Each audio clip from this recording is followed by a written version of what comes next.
नमस्कार, मी पल्लवी पाठक.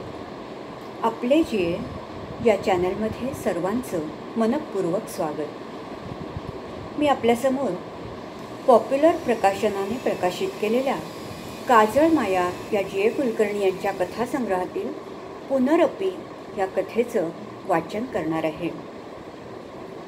ही कथा मोठी असल्यामुळे काही भागांमध्ये तिचं प्रसारण करण्यात येईल. तेव्हा ऐकूया कथेचा पहिला भाग, पुनरपी.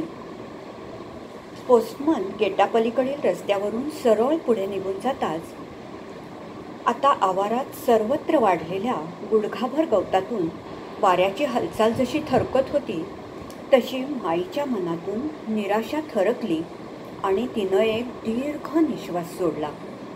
आता रातपाळीचा गुरखा येईपर्यंत या रस्त्याने कोणीसुद्धा फिरकणार नाही. आज सकाळीच तर सर्वांना तारा पाठवल्या आहेत, तेव्हा आजच संध्याकाळी कोणाकडून पत्रे येतीलच कशी, अशी तिने मनाची समजूत घालण्याचा प्रयत्न केला. पण तिला त्या खुळचट दिसणाऱ्या पोस्टमनचा उगाचच राग आला. कोणाकडूनही गेल्या 4 महिन्यात पत्र नव्हते, तेव्हा निदान आज एखादे तरी साधे कार्ड आणून टाकायला काही हरकत नव्हती. त्याच्या येण्याची ती दररोज उत्सुकतेने वाट पाहत असे हे खरे, पण त्याचबरोबर तिला त्याचे येऊन जाणे नकोसेही असे. कारण एकदा तो येऊन गेला की मग उरलेली संध्याकाळ विषण्णपणे तिच्या अंगावर धावून येत असे. आता ती विमनस्कपणे तशीच ओसरीवर बसून राहिली. राहणाऱ्या माणसांच्या मनाने एखादे घर अतिशय मोठे असले की त्यावर जी एक उदास झिपरी कळा येते ती त्या बंगल्यावर भरून राहिली होती. पूर्वी दादा कानात अत्तराचा फाया ठेवून जरीकाठी रुमाल बांधून सारवट गाडीतून कोर्टाला जात. घरी नारायण, रत्नाकर, घनश्याम, कांचन या सगळ्यांचा कलकलाटी घोळका चक्री वाऱ्याप्रमाणे भिरभिरत असे. त्यावेळी बंगल्याची भिंत कशी तरणीताठी वाटे. त्यावेळी समोर रंगीबेरंगी बगीचा होता आणि रात्री 10-12 वाजेपर्यंत येणाऱ्या माणसांच्या वर्दळीने पुढचे गेट सारखे करकरत असे. परंतु आता येथील माणसेच शोषून घेतली गेल्याप्रमाणे सारे घर सारे शून्य झाले होते. आवाराच्या भिंतीच्या कडेने तर पुरुषभर आघाडा वाढला होता आणि अंगणात सर्वत्र खास पाने उगवली होती. आवडीने लावलेली अबोली मोगरीची रोपे केव्हाच गुदमरून गेली होती. बाहेर रस्त्यावर अद्याप ऊन अंथरलेले आहे असे स्पष्ट दिसत असतानाच या ठिकाणी हिरवट अंधार धीटपणे बाहेर पडू लागला होता. माईला वाटले, आता शेवटी येथे उरले काय तर आपण, आपल्या सांध्यातील कळा आणि कित्येक वर्षे अंथरुणाला खेळून राहिलेले दादा, पाऊल टाकावे तेथे एखादी आठवण जागी करणारे हे प्रचंड घर, दिक्कादिक्कातून गोळा करून आणलेली पण गुदमरत चाललेली किंवा मरून गेलेली आवारातील झाडे. माई एकदम जागी झाल्यासारखी झाली आणि काळजीपूर्वक ऐकू लागली. तिला प्रथम वाटले 2-4 दिवस तोच विचार मनात घोळत असल्यामुळे आपल्याला तसा भास झाला असेल. पण दूर कुठून तरी आवारातच पुन्हा एकदा मांजराच्या ओरडण्याचा आवाज ऐकू आला. माईने बसल्या बसल्याच अधीरपणे हाक मारली, लाडली लाडली. पण नंतर आवाजही नाहीसा झाला आणि वाढलेला आघाडा मात्र इकडून तिकडे डोलला.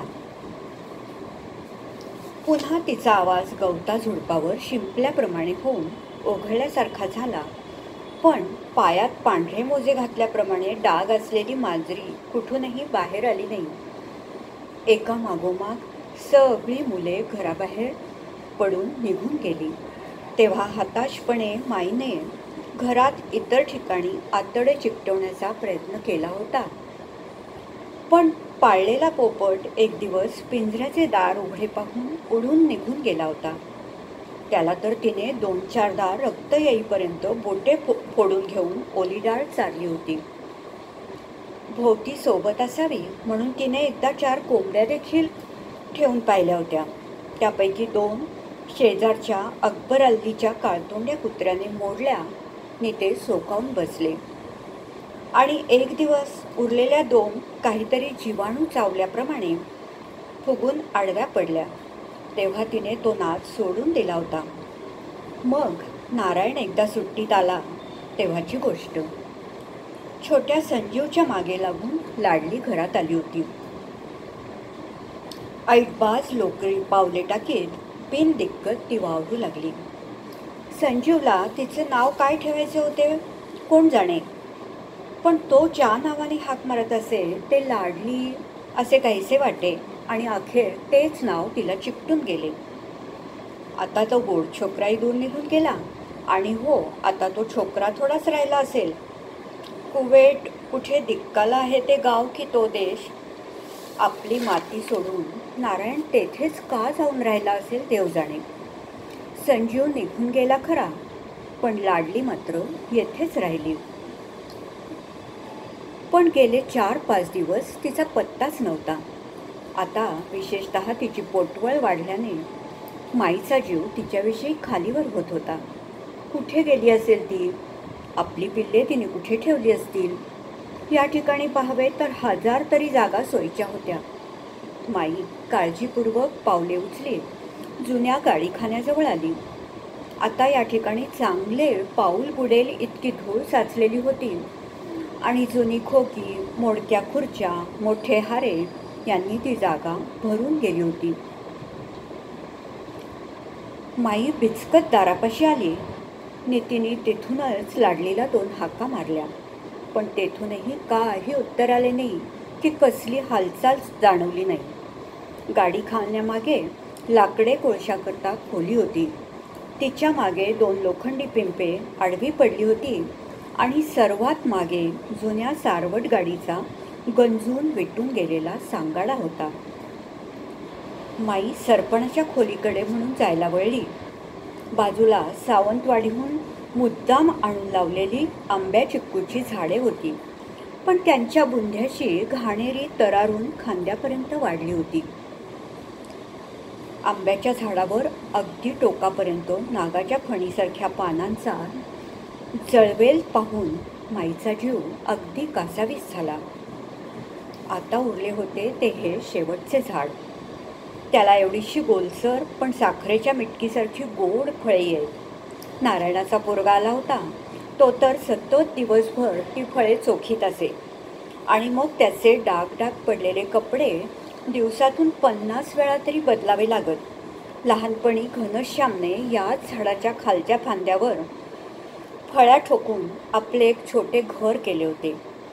जरा काही बी नसले की तो तासनतास त्या ठिकाणी जाऊन आखडून बसे. त्याच घनश्यामने आता हे झाडच नव्हे तर ही मातीच सोडली होती नि दूर कलकत्त्याला परक्या मुलीशी संसार थाटला. आता या झाडाला देखील शोष लागल्याप्रमाणे ते गोळपू लागले होते. धन्यवाद. इथेच पहिला भाग समाप्त होतो आहे. आपण आमचे हे चॅनल सबस्क्राईब करा, लाईक करा, शेअर करा. धन्यवाद.